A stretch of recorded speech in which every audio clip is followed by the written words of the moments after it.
네, 오늘 다소 외국인과 기관 모두 눈치 보기를 보이고 있는 양상인데요. 그래도 또 외국인이 6거래일 연속 거래소에서 순매수에 나서고 있다는 점은 긍정적입니다. 자세한 수급 포인트 SK증권 영업부 PIB센터의 김우식 차장과 함께 알아봅니다. 안녕하세요. 네, 안녕하십니까. 네, 오늘은 어떤 포인트부터 제시를 해주시겠어요? 예, 중요한 한 주가 된 것 같습니다. 수급 포인트를 1900포인트 안착 테스트 그렇게 한번 가보죠. 오늘까지 지켜주면은 또 1900포인트에서 5일째인가요? 지금 버티고 있는 것이고, 특히나 이제 외국인의 순매수가 이어지고 있다는 것은 이건 팩트죠. 뭐 다 분석 다 필요 없고 눈에 보이는 겁니다. 이 부분이 가장 긍정적인 부분이죠. 아마 이번 주 같은 경우는 1900포인트 그리고 외국인 수급의 진정성을 테스트해 볼 수 있는 가장 좋은 기회가 될 것 같습니다. 항상 보면은 강한 족과 붙어봐야, 센 놈과 붙어봐야 진정한 체력과 근성을 확인할 수 있지 않습니까? 이번 주는 그런 한 주가 될 것이다 그렇게 말씀드리겠는데, 자, 센 어떤 근성을 보여줄 수 있는 어떤 센 적들이 어떤 게 있는지 한 주간 글로벌 주요 경제 일정을 통해서 살펴보시겠는데요. 자, 경제 지표도 많고 일정도 많습니다. 굉장히 많은 모양이 보여주고 있는데, 역시 가장 중요한 것은 첫 번째 실적은 제가 다 뺐죠. 워낙 다른 모멘텀이 많기 때문에 실적은 뺐고요. 보시면 FOMC 회의가 양일간 진행이 됩니다. 자, 31일 수요일 또 어떤 코멘트가 나올지. 자, 이 부분 같은 경우는 현재 차기 FRB 의장 얘기도 나오는 와중에 FOMC 회의가 이어진다는 점 중요하죠. 한 번은 겁을 줬었고 우리가 혼이 났죠. 또 한 번은 또 얼려주는 모습 때문에 다시 시속 올라왔는데, 사실 어떤 한 방향을 이번 주에 강조하기는 조금 힘들 겁니다.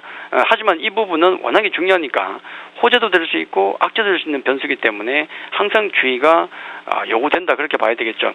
자, 두 번째 같은 경우는 역시 중요한 게 월 초에 발표되는 A급 지표 두 개 있죠. 7월 ISM 제조업 지수, 미국 쪽이죠. 자, 그다음 고용 보고서 실업률이 발표가 되는데, 특히나 금융당국에서 정책 결정에 있어서 가장 중요하게 보는 것이 바로 고용 보고서가 되겠는데, 자, 이 부분을 맞이하고 있기 때문에 그 수치의 방향과 또 정도에 따라서 시장의 흐름이 바뀔 수도 있다. 물론 잠정치가 발표되긴 했지만은 목요일 보시면 중국 다시 제조업 PMI 지수가 발표가 되죠. 확정치가 발표되는 이 부분도 아마 이머징 시장에 큰 영향을 줄 것이다.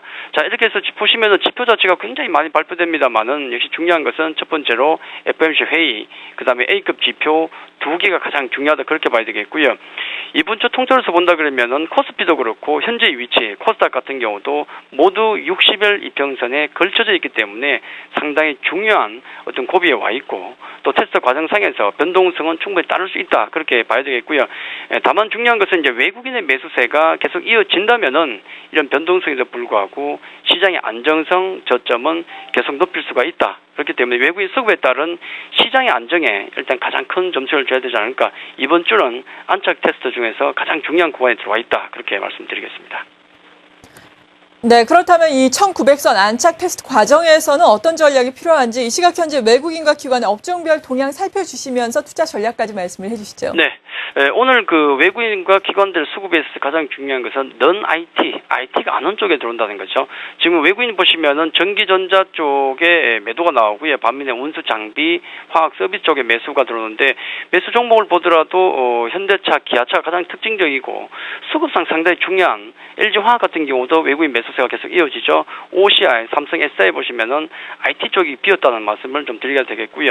자, 기관 쪽도 보더라도 기관 쪽에 중요한 것은 펀드 유출입이 보시면은 펀드 환매가 지금 발생하고 있는데, 이 부분은 기관들의 어떤 종목 간의 호불호가 갈릴 것이고 약간 매매의 호흡이 빨라질 수 있다라고 좀 생각하시면 좋을 것 같고요.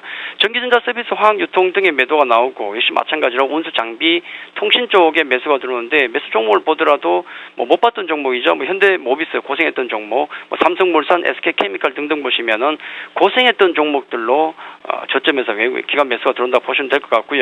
자, 이런 수급을 통해서 본다 그러면은 전략 자체는 큰 변동은 없습니다.